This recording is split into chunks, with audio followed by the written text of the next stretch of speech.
Good evening, ladies and gentlemen. This is K-Rob 216. You are now tuned in to K-Rob Boxing. Sorry for the long wait. It's been about 9 days since I made my last video. I had a lot of geographical changes, if I should say. Had some stuff to go around, some traveling to do. But now I'm back at my destination where I have some quiet, some peace and quiet. And so now we can talk about the thing I love to talk about and discuss most, and that is boxing.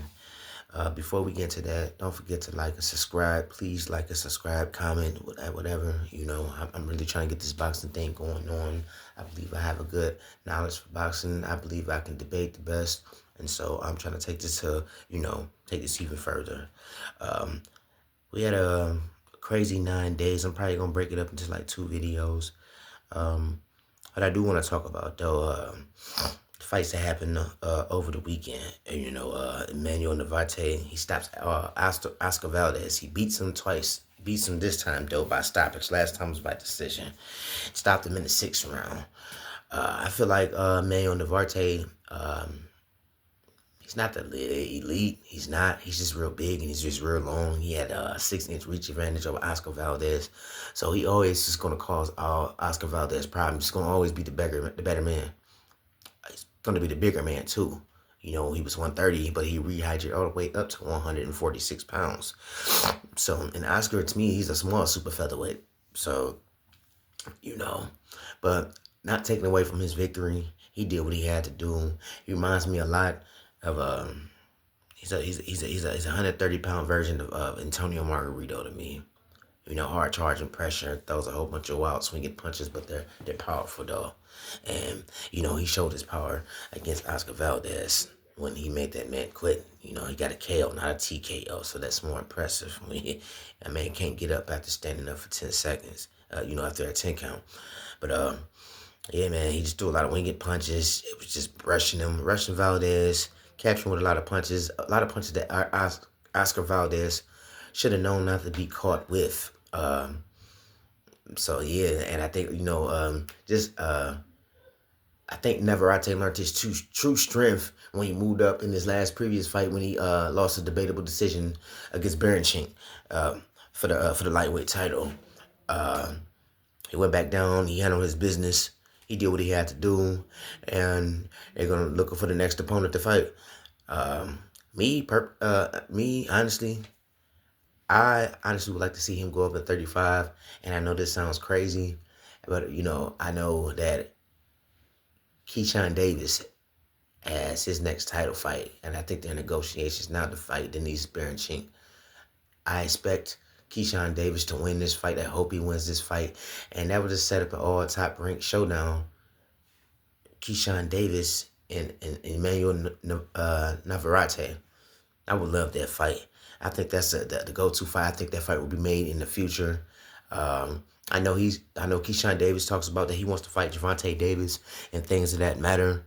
But the way Gervonta Davis is speaking, what Tank is saying right now, he's retiring next year in 2025 after 3 fights. I don't believe Keyshawn Davis is on his list. So, in reality, and more realistically, Keyshawn Davis and Emanuel Navarrete, they're under the top-ranked banner, so there'll be a way easier fight to make. You don't have to do no cross-promotion and nobody else, another promoter, and the terms have become difficult, and then the fight falls apart. Where you have an advantage where both of them are under Bob Arum's, under his company. So this fight could be made easier. I would definitely love to see that fight in 2025. That's on my wish list. I know it's a strange one to put on the wish list, but that's what I want to see, though. Next up, man, we got Hitchins. Richardson Hitchins beat Liam Paro, and I was surprised about that. I was definitely surprised about that. I honestly thought that Paro was going to win. Hitchins looked terrible in his last fight to me. I felt like he got exposed as a front runner. You know what a front runner is. They go for 6 rounds. They're explosive with power and speed, but after 6 rounds, they bag up, they get tired, they're surviving, they're clinching, they're getting hit a lot, and they're only throwing one punch, a power punch at a time to try to get rid of the opponent. and not putting things together, putting punches together and stuff. But he proved me wrong in this fight, man. He used his jab. It was a close fight, but he used his jab. He educated himself. He had a long reach advantage. He had a height advantage, and he used it. And I guess he heard of the naysayers saying he was a front runner and stuff like that, and he fixed that. To me, he fixed that in the fight. There's a lot of people when they get exposed to being a front runner, it's really not, it's no coming back from that. You got to think of Zab Judah. You got to think of Adrian Broner. After 6 rounds, they do the same thing, just trying to load up on one punch and hope they find him and hope they find his chin to lay him out on the ground. But he got in camp and, he fixed that up and he looked good, especially with Paro. He was coming off some great victories. He had a hell of a 12 months beating Montana Love, which is, my hometown, he's from my hometown, Cleveland, Ohio. I didn't like that very much, but a win is a win. I have to congratulate him on that. So Montana Love, he knocked him out and then went to the backyard of Sabres Mateus. The next big thing that, that everybody was talking about, the boogeyman of the 140-pound division. All knockouts, one loss early in his career. And he went to that man's backyard in Puerto Rico and he took the belt. He won. And so I thought he was going to give this man, I thought he was going to take the victory with Hitchins. Hitchins didn't look that good in his last fight. He struggled a lot. I always forget this man's name, but he was a regular contender. I want to say he was undefeated at the time, and that fight could have went either way. But Hitchins went back to the drawing board, did what he had to do. I love how he listened to his corner. It was like he had trouble from like rounds 1 through 4, maybe 1 through 6, but he fixed it up though, and he showed why he wanted to be a champion. He may be able to be one of the elites one day. I know he has to make up with that power percentage. He only has 7 KOs, on his record. But I think he's forming it, and I think he's putting that plan together. Him and his team know how to use that disadvantage and use it to an advantage in a fight. So I think he has like a good, promising career. So it was great. It was great. Big ups to him, man. Paro, he has nothing to be ashamed of. He had a hell of a 12 months. Knocking off Montana Love. Knocking off Mateus. He has nothing but, he can just hold his head high. And, we'll definitely see him back in the ring again. What I wanted to talk about, too, Madrimov withdrew from his fight against Bahachik. I think that's his name, in December. I really didn't care for that fight anyway, because he had 2 fights lined up. And then in February, he scheduled to fight Virgil Ortiz. I think that was going to be like a little bit too much for him, fighting the many fights, those tough fights, top caliber fights, in a short span of 3 to 4 months. And so they say he withdrew from an illness or whatever.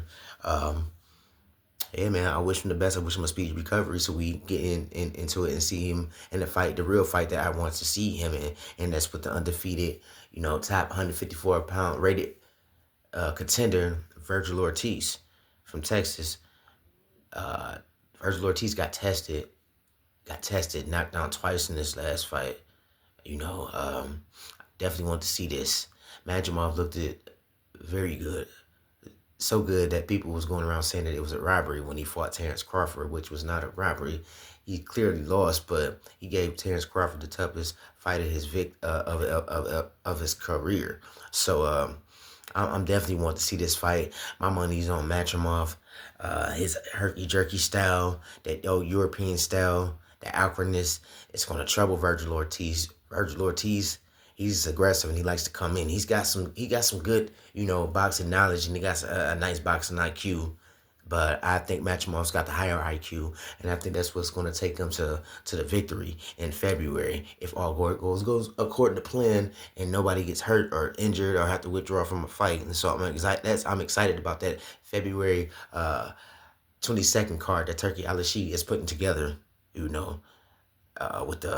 I think that's on the undercard of Bitter BF and the Bivol rematch. I think it's a couple other fights. They like all main event type matches and in one night. So I'm excited for that, and it's only $25. So I'm definitely going to be paying for them. I'm definitely going to be studying each fight. I'm very excited for the Madrimov and Virgil Ortiz fight. Can't wait to see when a fighter like this with an awkward style. What is he, 10-1, and Virgil Ortiz with his aggressive style, was a lifelong welterweight, but he had to move up because he kept getting sick and then illnesses and stuff and trying to make weight at 147.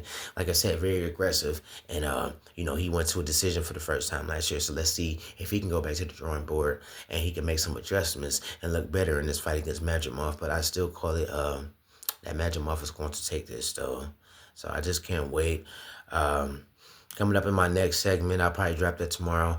We're going to talk about the induction of the long overdue induction into the International Boxing Hall of Fame with the one and only Manny Pac-Man Pacquiao. And I can't wait to get into that and all his career accomplishments. I'm going to talk about the first time I ever seen him fight, the fight that blew him up, and, just a whole lot of stuff, man. It's just overdue. So thank you for joining me in my K-Rob's Boxing. Please don't forget to like or subscribe, comment, whatever you want to do. Just help me to help you. I'm going to give you the game on the boxing knowledge, and you're going to help me, expand my brand. And so thank you guys. You have a good night.